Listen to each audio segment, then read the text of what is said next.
Welcome to another episode of the Grown and Greek podcast, and I'm so thrilled for this episode's guest. I know a lot about him, and we go way back, but you don't know a lot about him. So we're gonna have a great conversation to find out about this man that I not only admire but I adore.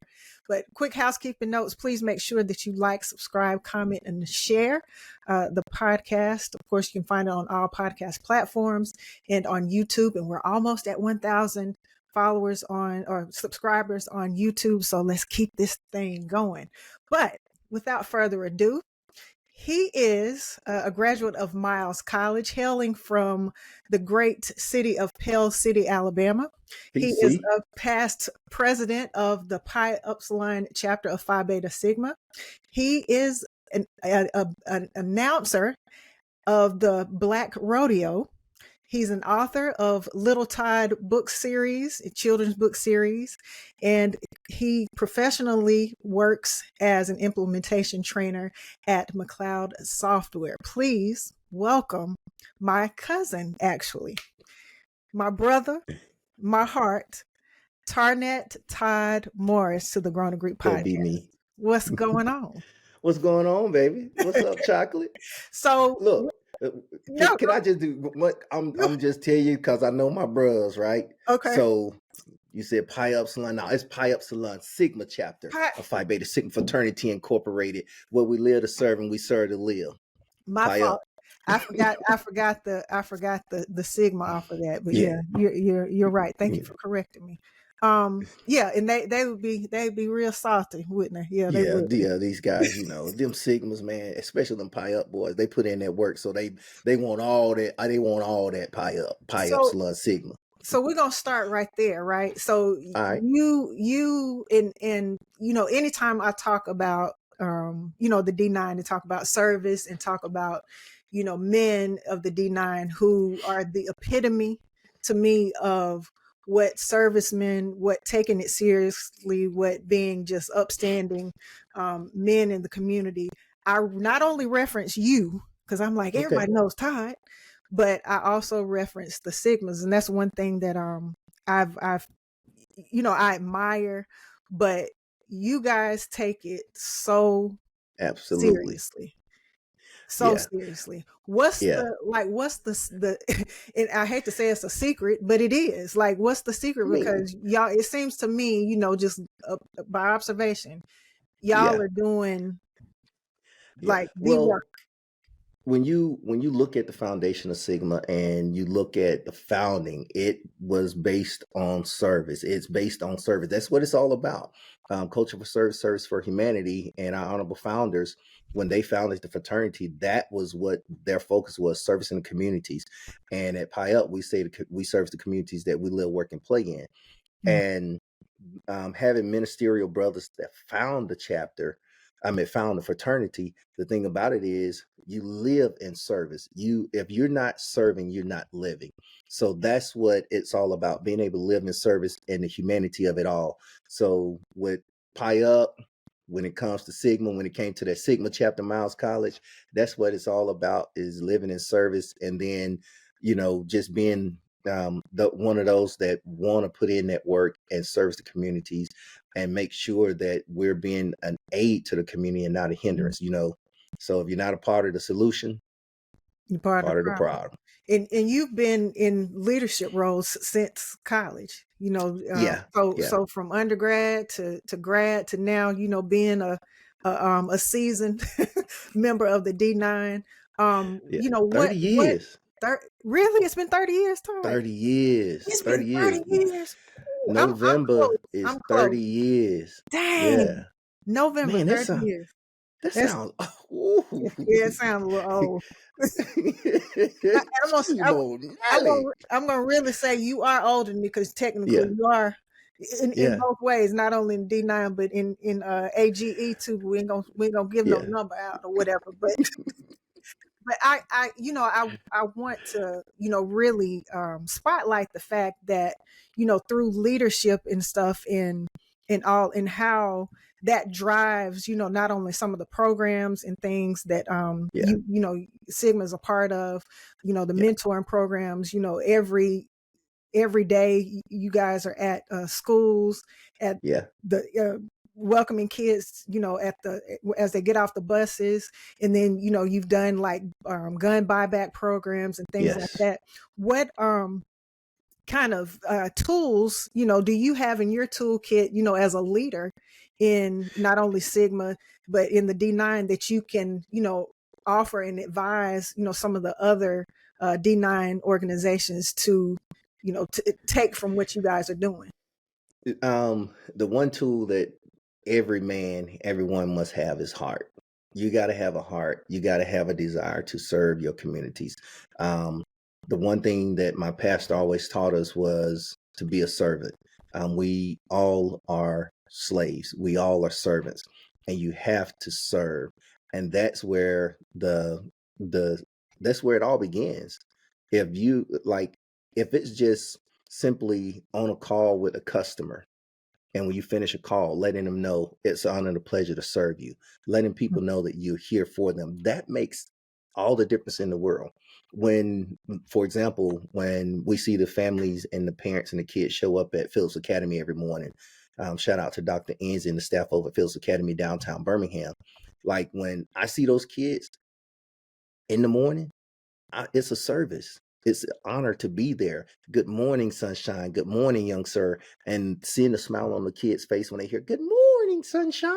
When they hear that and they see that and they're driving by, you'll see the kids roll down their window just so they can hear that. And it's Mhm. the one thing for me is having that smile to, inside and out. And when you like, regardless what's going on in your space, you got to always remember, and you know how it is when coming from Pale City, coming from Green Street, we're always taught somebody's watching. Yeah. Somebody is watching. So we have to always remember what we're putting out into the community, what we're putting out into the environment, and what we want back.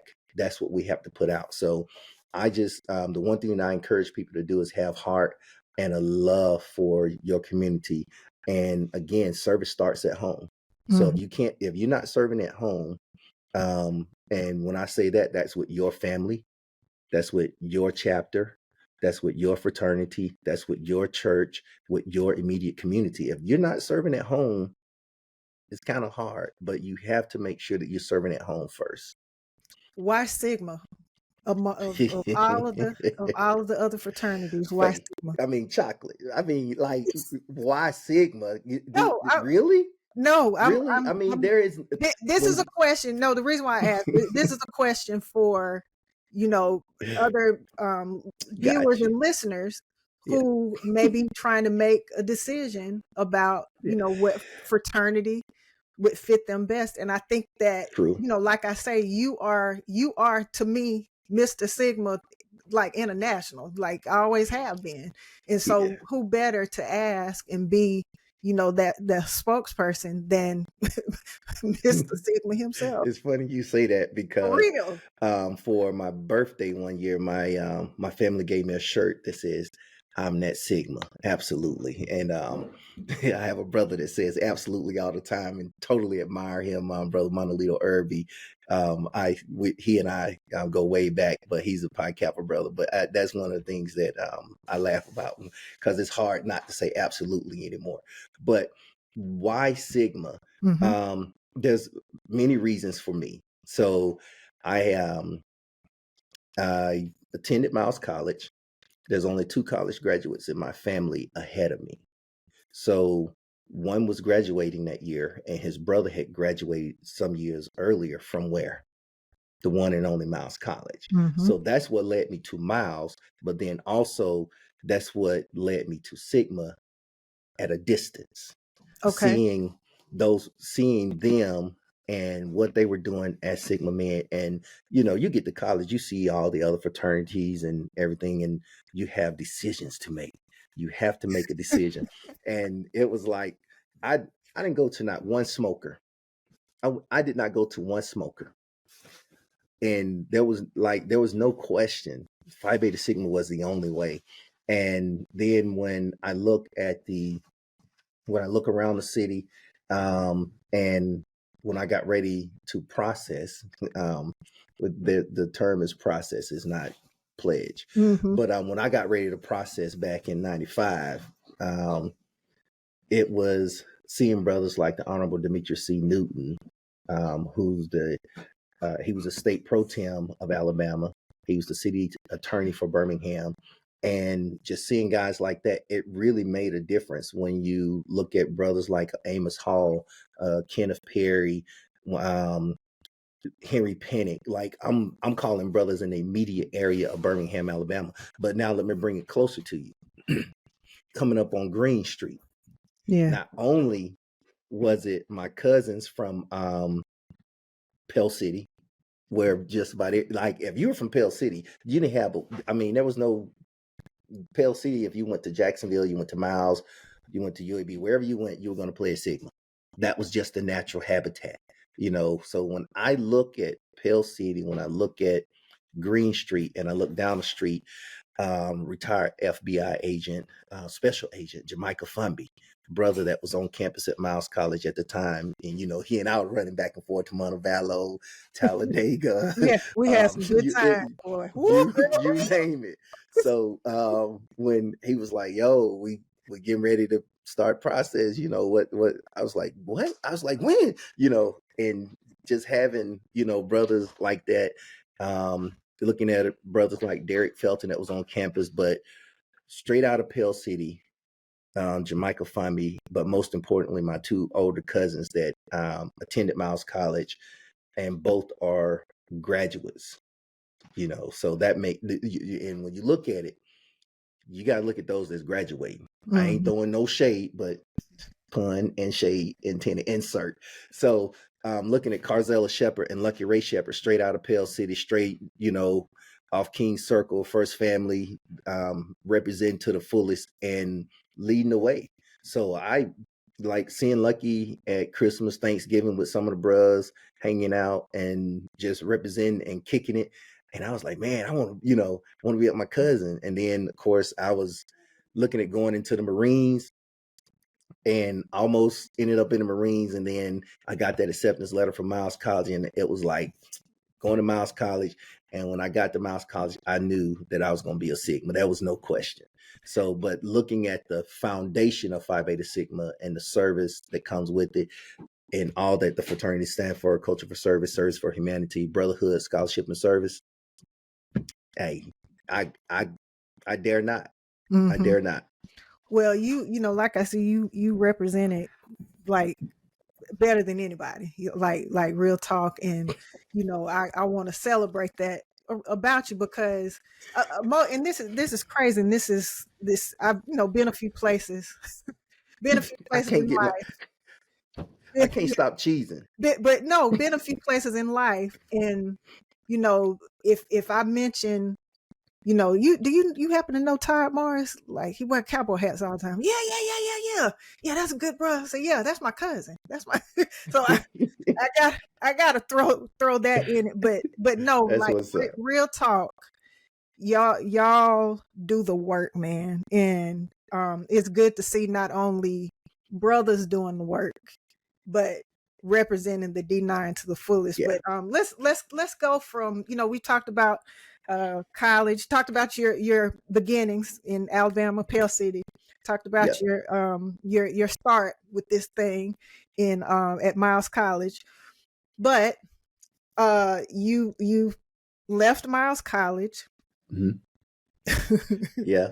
And I know you did some media and some TV and some radio and stuff for a minute. But you left Miles College to join the doggone circus. Right? Like, hold up, wait a minute. I never saw that coming. Never in life saw it coming. Now I wanted to get as far away from Alabama as possible too, because, you know, I wanted to see the world. But bruh, you went off and joined the circus. What? You gotta tell me. You got to tell. Yeah, literally run off and join the circus. It was one of those things, opportunity of a lifetime. And being a artist is not the easiest thing. So, I know big, you broad lying. shoulders, being a trapeze artist, that's what I do. I know you lying, but I know you. but, I know you lying. but no, for real, I was more the advanced guy. You met Mr. Cedric Walker, the owner, Cedric Ricky Walker of the UniverSoul Circus. So people say Universal Soul Circus. No, it's not Universal Soul Circus. It's UniverSoul Circus. So for me, I met Mr. Walker. We hit it off, and he basically in a sense was like, "You want to audition?" And I was like, "Well, I'm interested." And ended up going to Nashville for a week. I took vacation, went to Nashville for a week, and day one, like I I know marketing, advertising, and media and all that good stuff. That's what I have a communication degree from Mouse College. I learned quite a bit, working in television and radio. And I meet this guy in Nashville, and it's Monday morning. We go out and do meet with these television radio stations. I get up the next morning, and because he was like, Todd, you seem to know how to do this media thing. I was like, yes, sir. This is what I'm cut for. And that was the Pale City. I mean, we do it, baby. So I wake up the next morning and I'm calling him, looking for him. I done got dressed. I get up early and downstairs I had breakfast looking for him. And then I call Sylvester, and God rest his soul. Great guy. I called Sylvester, and he was like, Ricky on his way to Columbus. I said, what? I said, what am I supposed to do? And I got on the phone with Mr. Walker. He said, and it was one of those things. He was like, this is for you. You know what you're doing. Make it happen. He was Oh, like, you wow. know what I need. Ooh. And I had my audition that week and came back. And the next week he was like, so I'm going to send you an offer. I was like, okay, if just let me make it good, because I was working in radio sales, and radio advertising and sales was good to me. Mhm. So he sent me an offer, and I was like, okay. We discussed it, and after we discussed it, it was like, all right, let's do this. I put in my 2-week notice and literally ran off and joined the circus. So it was some fun. I mean, it's some dope times, like actually living the dream of working for the circus. Like I never dreamt of it, but it was really a dream to be working for the circus, a Black owned operation. How Don't owe important nobody is no that? money. Huh? How important is that, Todd? Well, Like the representation, being that it's yeah, all Black production. How was that it experience? is. And then how important is that? It's very important because when you look at what Mr. Walker represented, what he represents us. He's a young brother from here. He was a young brother from the streets of Baltimore. I'm not talking about, Baltimore city proper and all that. I'm talking about the streets of Baltimore. And his mom sent him down to Tuskegee. She was like, you got to get out of here. I can't do this. And this is his story, not mine. But his mom sent him to Tuskegee with his family. He ended up at Tuskegee and then ended up going to school at Tuskegee. He ended up becoming a roadie for the Commodores and just on the road. And he started producing the Commodores and paying the Commodores to work for him. And Whoa. that's what representation is all about. And Mr. Walker lived it I'm talking about from the dirt. When people say they got it out the mud, he got out the mud. And then this man is, he owns the UniverSoul Circus. He don't owe nobody nothing. He owns it. And that's what we have to get our young people to see, that this is owned and operated by, and it's truly a FUBU, for us, by us. And now it's for everybody. What we do, the culture, when people need to see the culture and know that it's for everybody. And Mr. Walker, he made that happen down at Tuskegee, and he was the first person to put the Backstreet Boys in Madison Square Gardens. So What? representing what he does and what he did, professionally, was marketing, promotions, and being a promoter, like Madison Square Gardens Mm-hmm. back when the Backstreet Boys was lit and Mm-hmm. hot. That's amazing. So, but he wanted to get away from the plays and all that good stuff, because he was like, he wanted to do something for families. You have all these plays, all these events and things taking place, concerts, but nothing that brought generations together. Mm-hmm. And having that type of representation is what really made it work for him. And he sat in Atlanta for a few years and continued to build on his craft and selling tickets in Atlanta and building the show. And eventually he took the tent, it was almost like, take up your tent, and he took up his tent like for real and moved that tent across, start moving it across the country. And he's ran that circus from coast to coast. So How long definitely, were if you? How long were you with the circus? I was with the circus for about 5 years. Okay. So it was some, man, it was some fun times. Like some of the greatest people I'm talking about, you're you're experiencing people from every continent. Like this circus had representation from every continent, and not just like people think, oh, go to Japan, go to China, you find the act. No, this man was getting off in the foothills of these countries and looking for talent from China, Japan, to the homeland, like going into the bush Mm-hmm. in Africa and all of these places, and getting artists, getting performers and bringing them and creating not only a life for them, but for their families. And Mm-hmm. then also providing some of the best entertainment that we will ever see, on here. Mm-hmm. Some of the best entertainment we'll ever see here in the States, all brought to you by the UniverSoul Circus. I shameless, but it is what it is. Mr. Walker has, like, that circus represents the culture to the fullest. I mean, top to bottom. If you want to see the culture, that's where it's at. And then his nephew, he actually had a nephew that played at Tuskegee and ended up playing for the Baltimore Ravens, Wow. Frank Walker. So Okay. Frank Walker, I think Frank was a DB for the Ravens, and but he was, a big supporter of his nephew. And Frank, I mean, he was something else on the field. But yeah, definitely, that is a beautiful thing for us as a people. Mm-hmm.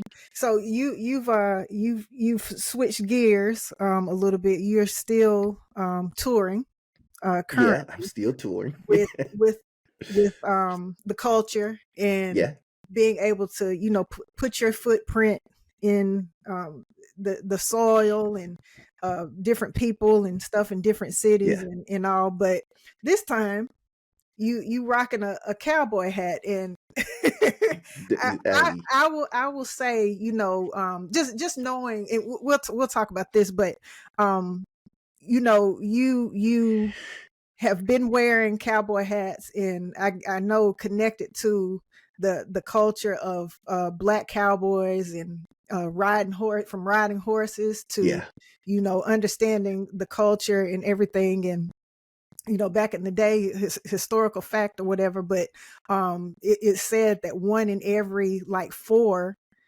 African Americans were mhm, cowboys back in the day. And yeah, they came out of the Civil War and veterans and stuff, and from slavery, and developed this culture that now has been yes, adopted by yes, other people, but it originated with us. yeah. So you've transitioned, you wearing the get up and stuff like that, but you are now the announcer of the Black Yeah. Rodeo, And Southeastern Rodeo Association. So that's Southeastern Southeastern Rodeo Rodeo. Association. Yep, Okay. Southeastern Rodeo Association on Facebook, SE Rodeo. You can catch us on Instagram at SE Rodeo. Like, I'm gonna tell you, there's nothing like it. Like the Black Rodeo, Southeastern Rodeo Association. We like it. It's a whole nother lifestyle. Like everybody's now all on the Southern soul and everything Hmm. with the trail ride music and everything. But it's a real, like the culture of the cowboy, it's a real thing. And it's not just trail ride. I mean, you get to see cowboys and cowgirls competing in real events, from um, team roping, tie down, which is calf roping. You get to see saddle bronc. You get to see cowboys and black cowboys bull riding. Who So want to ride a bull? so Like real stuff. legit cowboys. Look, I can't tell you enough. Southeastern Rodeo Association Facebook. Check us out. When you see the videos and when you see the pictures and you see the posts that people make about Southeastern Rodeo, it is phenomenal. I am communication director for the rodeo, and like Mr. Walter Hull, he's a brother from Meridian, Mississippi, now residing in Wetumpka, Alabama, down by Montgomery. And I met this guy, I think I started working with Mr. Hull somewhere back in 2014, 15.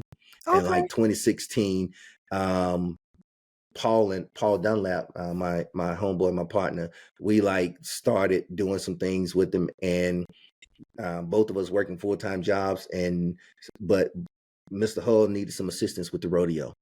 And I started working with him, and of course I had my saddle clubs, Regulated Saddle Club. Shout out to my boys Talladega, St. Clair, Shelby County. We got a lot of guys. Vincent Childersburg. We even got some in Calhoun. Our president is in Calhoun County, but like Regulated Saddle Club, and then of course Circle K pin Farms. there. Stick a pin there so we can talk about that. Yeah. But that rodeo, man, it's like with the rodeo, Mr. Hull, he wanted to create something to help preserve the culture of the black cowboy. And when you think about the black cowboy, everybody's seen, what's that?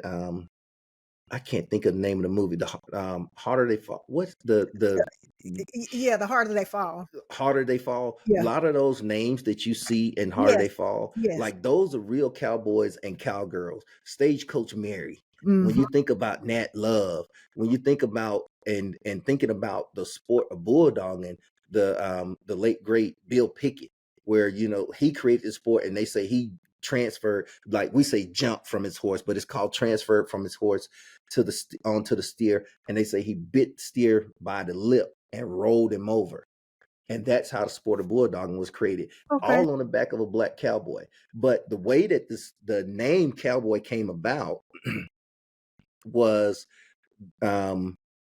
black men being out there being farmhands and being told, hey, fish that cowboy. And that's, and then it became a consistent thing. So, us, if it's something we're gonna gonna do it, and okay, you're gonna call fish that cowboy. Okay, we're gonna embrace it. I'm gonna be your cowboy. So, and it's two words, cow and boy. So I'm gonna be your cowboy. And it came together as one word for the cowboy. And of course, with it being embraced, anything that that we embrace as a culture, everybody else want to take part in it. Everybody want a piece of that pie.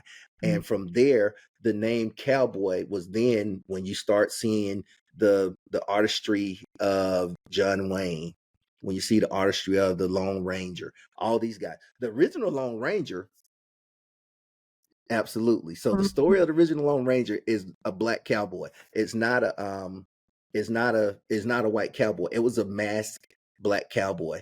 And I think they touched on that a little bit in the Harder They Fall as well. But it's very important that we understand that our representation, what we put out into the world, like you see it today when it comes to Greekdom. You see it today.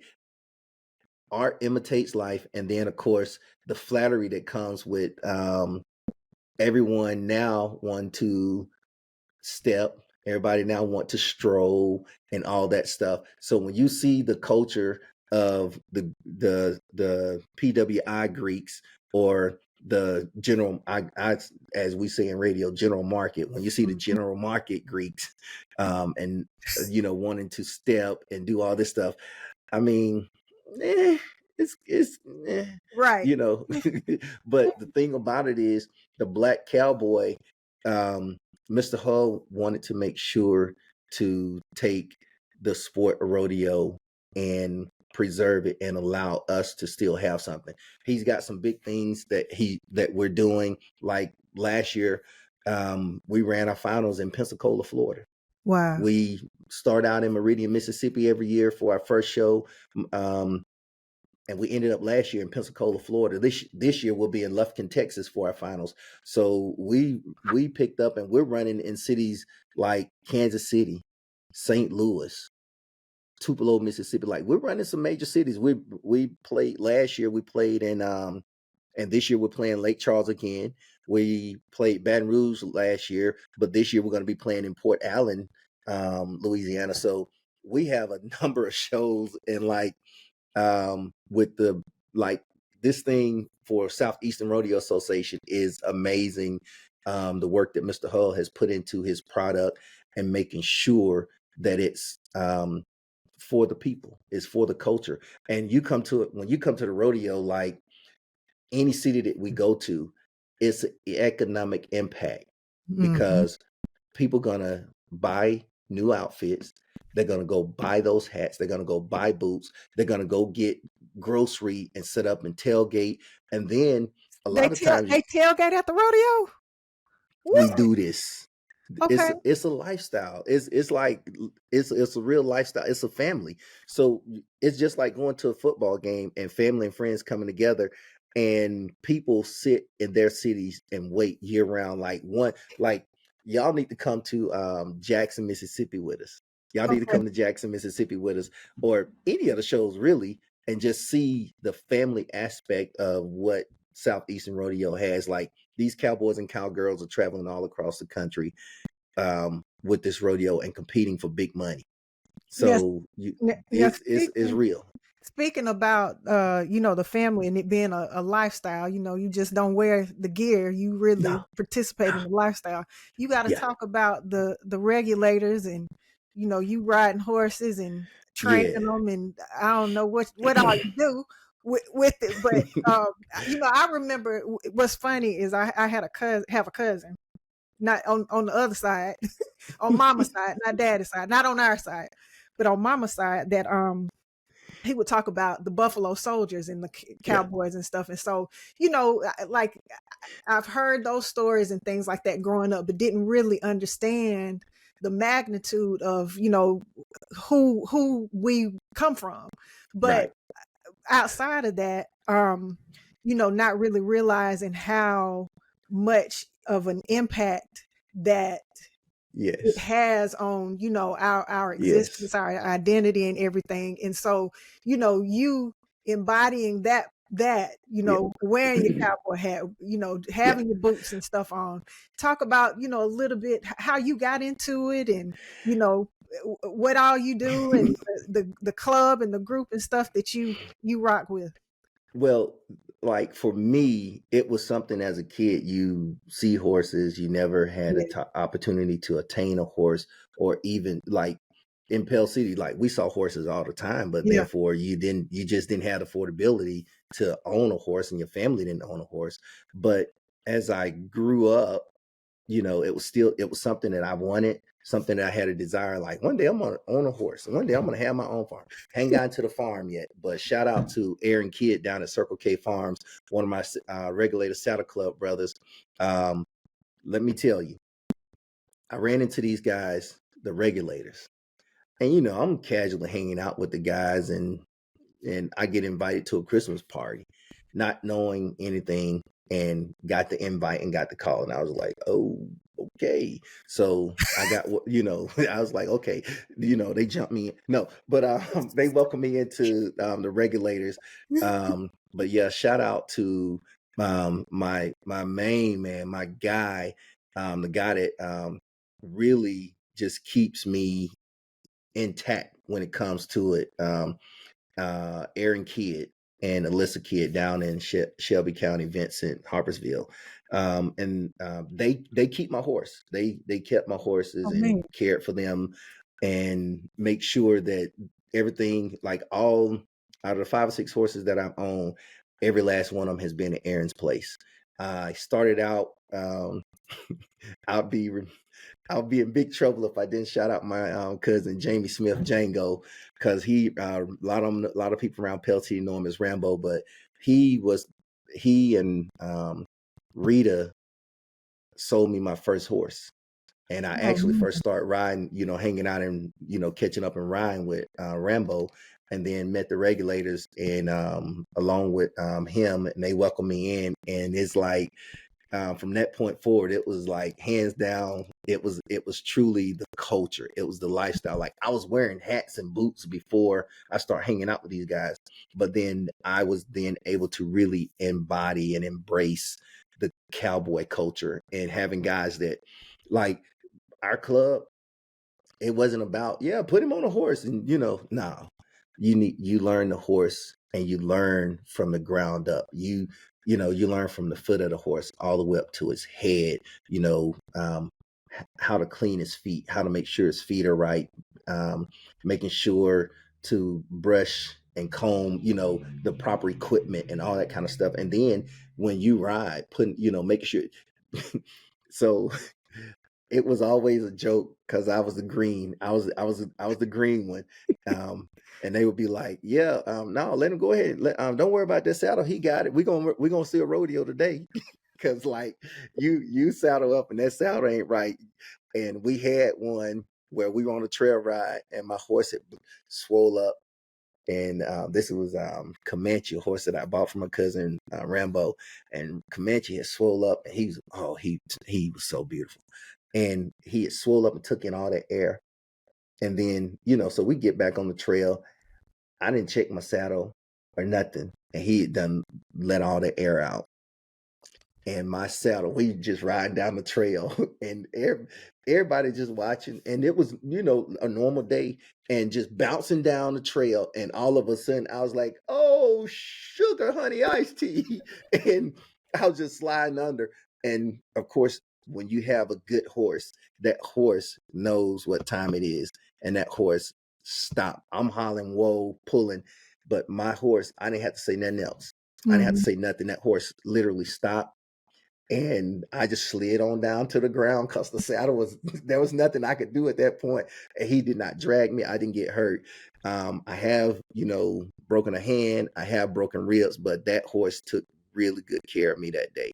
But Aaron Kidd, from my cousin down to my boy Aaron Kidd, like, just learning different things from walking horses to quarter horses, and just the different, like, I've owned horses, Tennessee Walkers. That's primarily what I ride.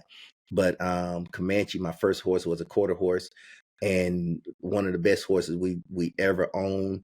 And then I moved on up to West, and the more time you spend, the more money you're gonna spend. yeah. So I moved up to West, and then from West, I think I went to my horse Digger, and the money kept going north, and we went to Great. I think I had Grace, and then I had Rhinestone, and then Dang, Todd. Okay. Sugar Ray, and, like, all these horses, like, I didn't own one bad horse. Grace broke my ribs, but it wasn't her fault. 90% of the time, if there's an incident, it's not the horse's fault. Okay. Is now you do have some that, but if they are wiry, you already know you already know, so you know how to, what they say, conduct yourself. And and you just it's one of those things that horsemanship, you have to always remember that it's an animal. So You never know. So, you but yeah, it's more to it, and hopefully through this episode, and folks really yeah, realizing it's more to the culture than the trail ride line dancing and putting yes, on gear yeah, and dressing up. It's a yeah. real It lifestyle, and it's a real history to that yes. whole phenomenon. It and that's and like at Circle K, and y'all, I can't say it enough. When I say Circle K, believe me, Circle K, regulated saddle club, but Circle K, one of the things we believe in is teaching people about horses, training people, and we do horseback we do lessons. We do. I mean, you call us. We can set up a Saturday morning. Depending on the daylight, we can do evenings. But we do horseback lessons, and we had a baby the Zetas brought down their youth auxiliary, Okay. and with the youth auxiliary, one of the Zetas, she wanted her daughter to take horse riding lessons. She wanted her to take some horseback lessons. This young lady, this baby, this is at the picnic day at the ranch with the Zetas for the I think it's the Akinex, for the Zeta Akinex. Let me tell you, this baby is on my horse rhinestone, and I'm like, yo, Aaron, catch that baby horse. And he's looking over at me like, bro, that horse is a babysitter. What do you know? And this baby just took the horse, and she was riding like she had been riding all her life. And that's what, we foster down at our place, making sure that we have horses that anybody can ride, from the cradle to the grave. And we take Aaron's his son is Rylan is, I think, 8 or 9 now, and this baby, he's been riding in the saddle by himself since he was about 4 years old. Oh wow. So, but like the young lady, she brought her baby for lessons, and like I have videos of her, and it just does my heart good every time I flip through some of those videos to see her just riding that horse. And I would have her come to lessons on Saturday morning, and when she would come on Saturday morning, it would be the greatest joy in just seeing her. And it is therapeutic. It is very therapeutic. It was therapeutic for mama just to be out there, just to see her baby, ride and be around the horse. And I would stand at one end of the barn, and the baby would go down and circle the barn, and she was just working it. And I had to tell her, slow down, because I'm always worried.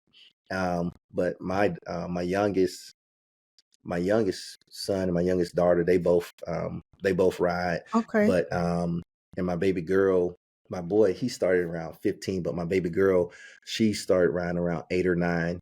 And it's just one of those things, like when you're riding and you're on the trail, like when Alex and I, when we go out, she's on, like, put her on a horse and just let her go. And they, like kids, it takes them to a whole nother place. It's so peaceful and calm and serene, and being out, at the farm and at the barn, and just seeing, just on the trail. Like, we have a number of trails, and then got another ride coming up at Circle K soon.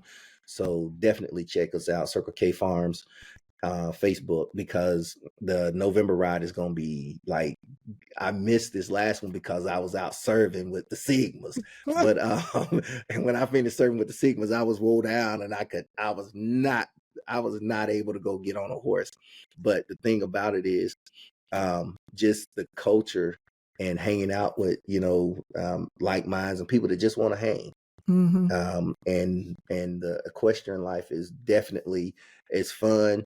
And it can be expensive, but then at the same time, is you get out of it what you put into it. Even my twin, she owned a horse at one time, and it was fun. We just loved the culture, and be like, when I'm telling you, you need to come down and get on a horse. I'm That's gonna what you do need it, to but do. what I'm tripping about is on our street, which really, you think about it,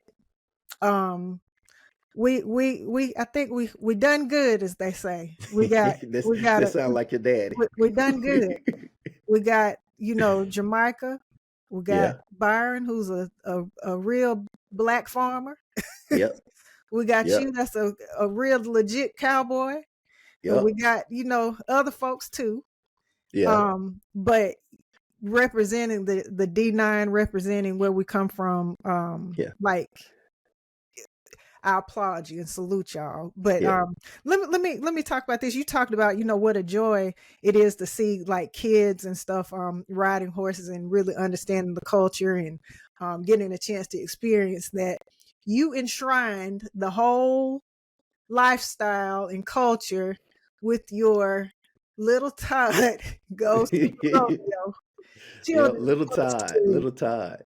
Man, Oh man. you gotta talk about that. And it's good, it's illustrated well. And what's crazy, I'm like, that's my cousin. Look, That's my uh, cousin. Y'all buy some books. That's my cousin's books. And yeah, no, you definitely. Y'all got, go. how did that come about? And why did It you was. decide to name it Little Todd Goes to the Rodeo? Like, what does that all mean to you? It was actually a wild idea of my partner Paul Dunlap, and Paul was like, "We should do a children's book," and I was like, "Bro," and he was like, "Yeah, we can do Little Todd Goes to the Rodeo." He was like, "Look at you," and I was like, "Okay." So we talked it over, and we laid a foundation of Little Todd going to the rodeo, waking up, and Dad having something special for him, and then the end of the day, it culminating with him coming home and telling Mom all about it, and you know how it is. I don't want to tell too much of the story. Y'all need to go out there and get the book. Go out there and get the book, and Mm-hmm. you'll see how little Todd makes it through the day. And then when he comes home, he's wired and he's wide open, got in his bath, brushed his teeth, and then he's talking to Mom, and he just falls off to sleep. And it's amazing. I like when Paul mentioned it, I was like, I mean, what do we say? What? And he was like, bro, and he was like, what happens? How does the day start at a rodeo? Think about it from a kid's vantage point. And then we just walked through it from the vantage point of a kid. And it was like, okay, we got something here. And we actually have a second book that we're working on now, Kick in the Shins, because but the biggest thing is we're working on illustration for it.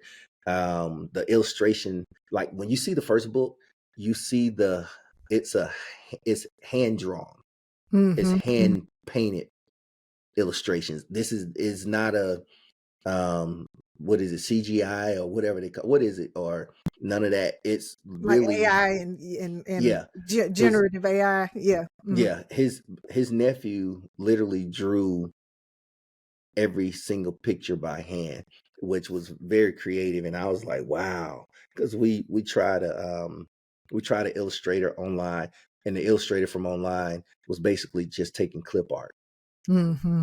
and that did not it didn't embrace what we were trying to put together. And he was like, you know what, let me talk to my nephew. And his nephew's off in the military. I think he was down in Savannah somewhere. He reached out to him, and he had just got back to from a tour, and he was like, yeah, I can do it. And a couple of weeks later, he sends all these different pictures, because we sent him, the ideas of what we wanted, and he sent all these pictures back, and we put it together, and we released it on Amazon. So definitely check it out. I don't want to push them too hard, but that's where you can get the Yes, you book. do. Yes, you do. Because you got Christmas, you got birthdays, you got libraries for kids to Yeah, have, to read and everything. And then on yeah, top of it, supporting the dream of, yep, the next Little Todd. yep, So, and that's yeah. Please push it. It's yeah, important to do that. and Little Todd Goes to the Rodeo. It is by far like beyond wildest imagination of creating a book and putting it together. A lot of people like when they read the book, they was like, man, this book was so like, I had a couple people like, well, this was a little long here, but looking at the age group, but the book was really good. And I'm like, so you just gonna judge me? But then but the good thing is having that constructive criticism from your viewers, from your Mhm. readers, and telling you what they like and dislike about it. So that right there helped us think about the next one.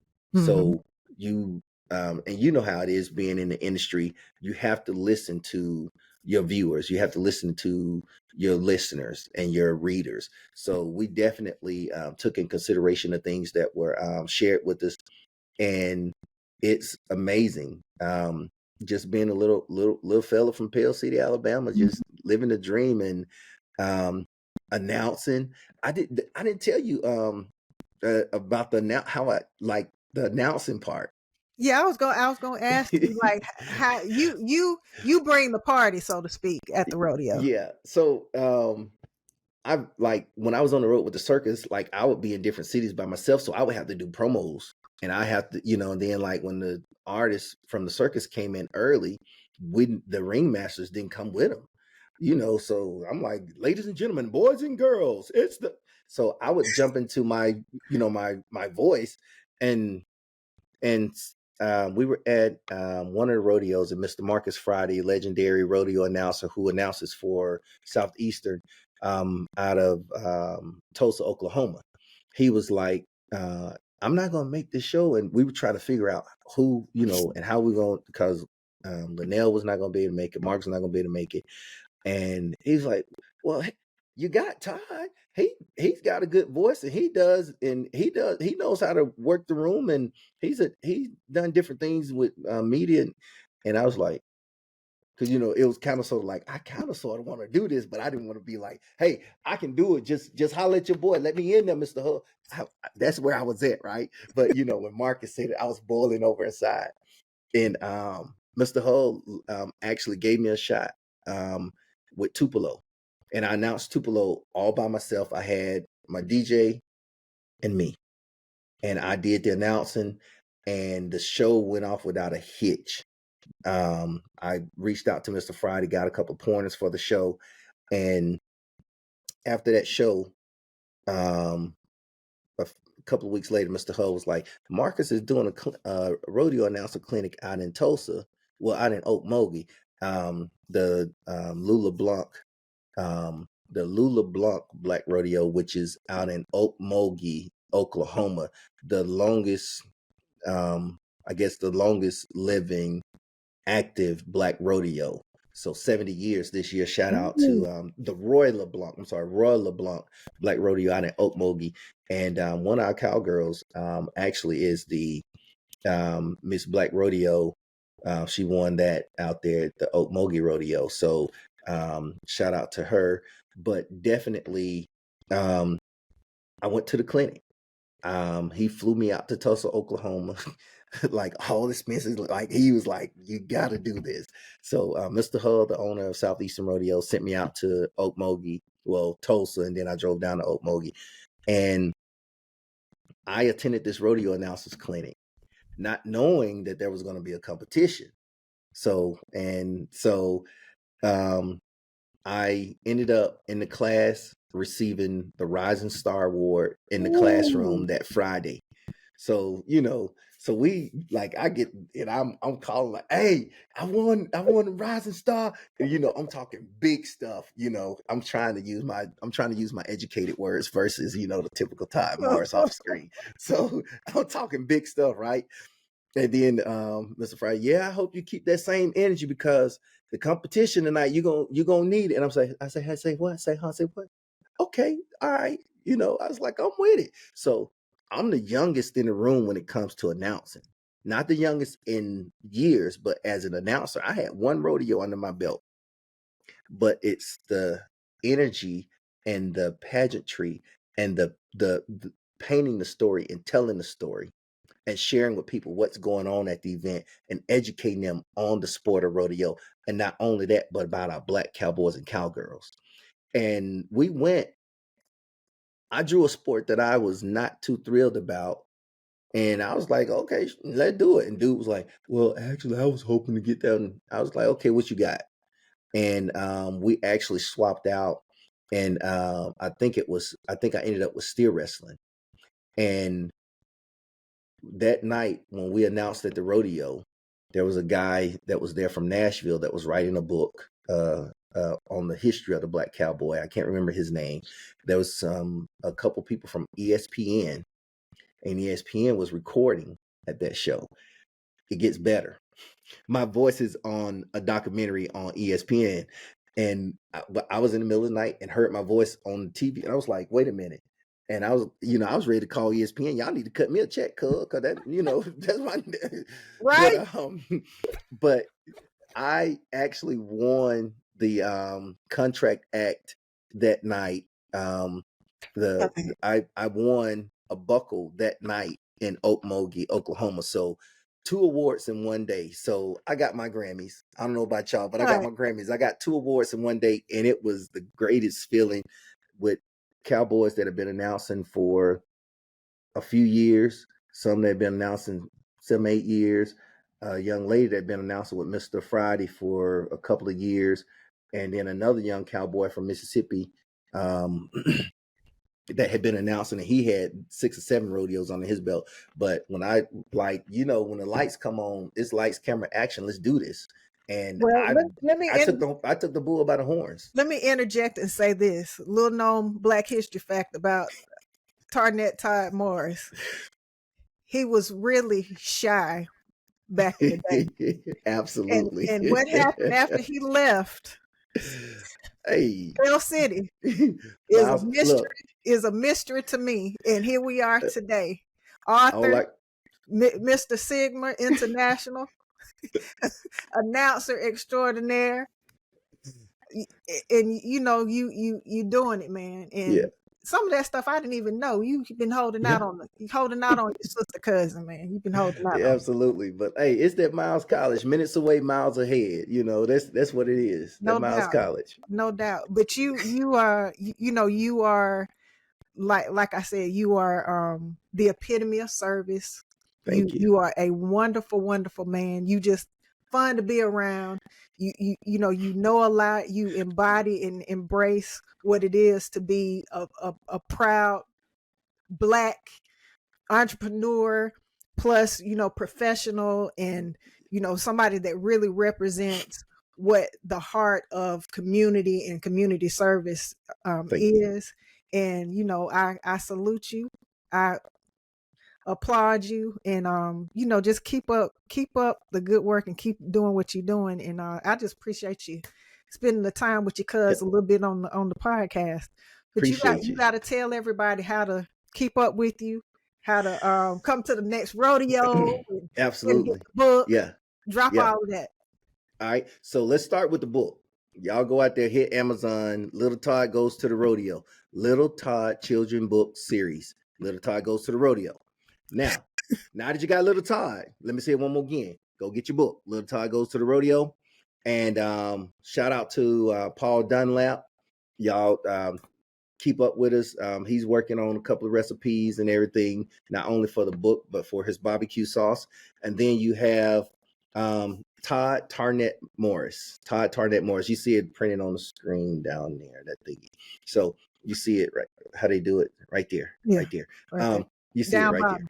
There. Yeah, down bottom. So Todd Tarnett Morris on Facebook, and then on IG is Timo Sigma 95. Timo Sigma 95. That's Todd Morris Sigma. That's Timo Sigma 95. Sigma chapter, Miles College, fall 95. 6 times the pleasure. That nasty tail 6 appeal. Y'all know. I'm sorry. Stand down. Stand down.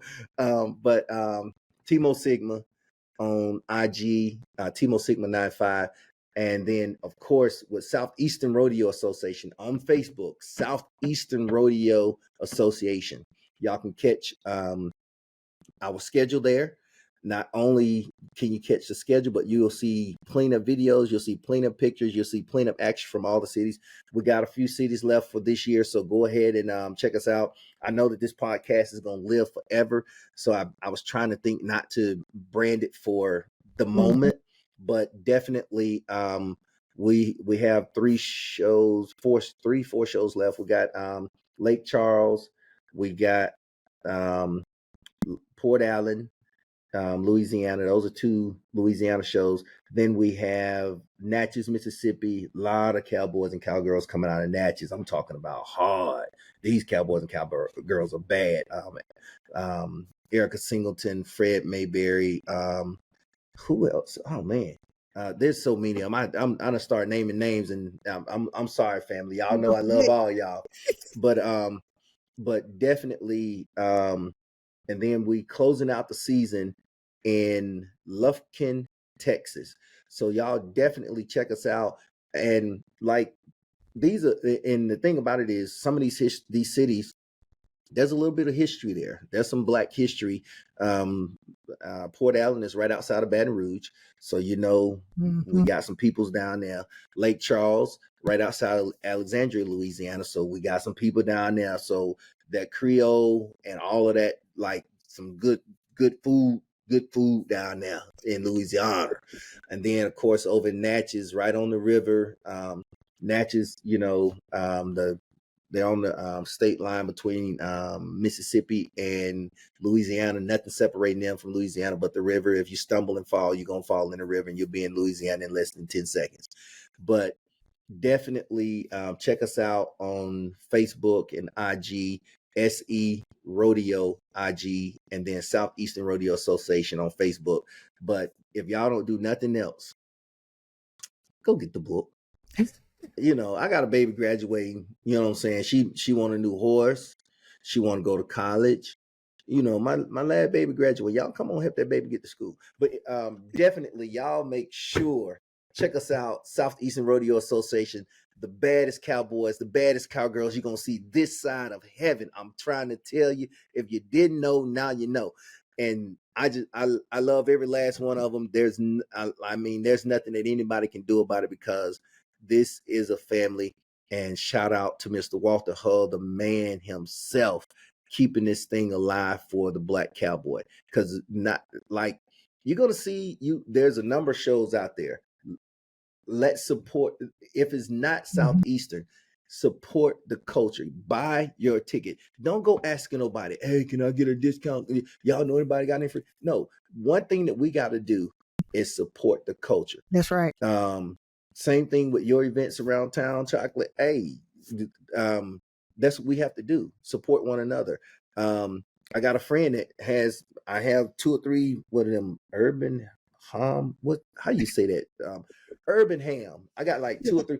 I don't even wear like brand materials like that, but I don't wear brand identity. If it's not regulators, if it's not Phi Beta Sigma, if it's not Circle K, if it's not MORRIS, if it don't have that first family on it, it's hard. Like I don't, but support the culture. I have what is the Magic City? What's the Magic City t-shirt? The Magic City t-shirts. Yeah, the Magic City t-shirt.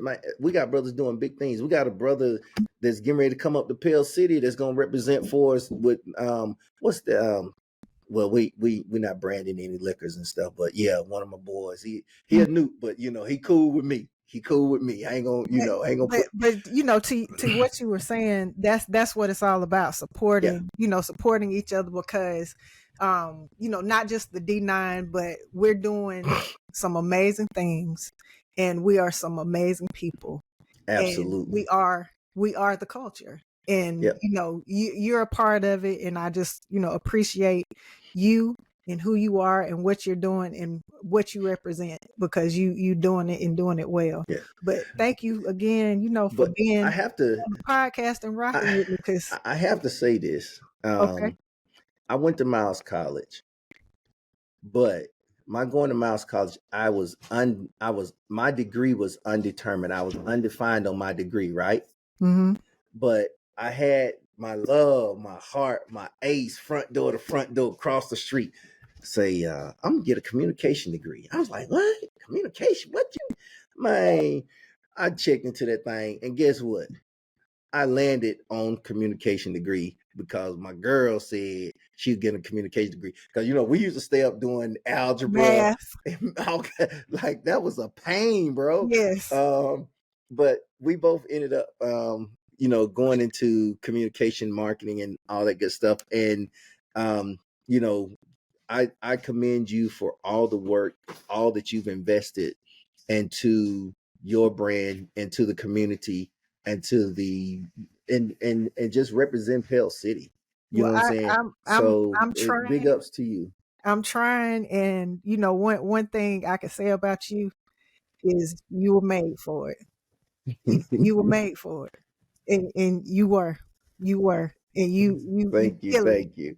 So keep on doing that. And y'all make sure that you get the book, make sure that you support. And of course, if the rodeo is near you, you got to go check it out. Yes. And yes, of course, always make sure that you tell a friend, like, share, comment, yes, subscribe to the podcast on podcast platforms, and of course on YouTube. And Todd Morris, Todd Morris, thank you so much for joining me. I love you. Thank you. And we're Love gonna you. see you on the next Growing in Greek podcast. All right, looking forward to it. Thank you all, and God bless. And if ain't nobody told you today, yesterday, yesteryear, tomorrow, whatever it is, I love you, I love you, I love you, and ain't nothing you can do about it. Hallelujah. You can support Growing in Greek by subscribing to the podcast, shopping our exclusive luxury accessory line, or purchasing books from the D9 Book Club by visiting our website at growninggreekpodcast.com. Don't forget to like, comment, and share on social media at Growing in Greek Podcast. Thanks for watching.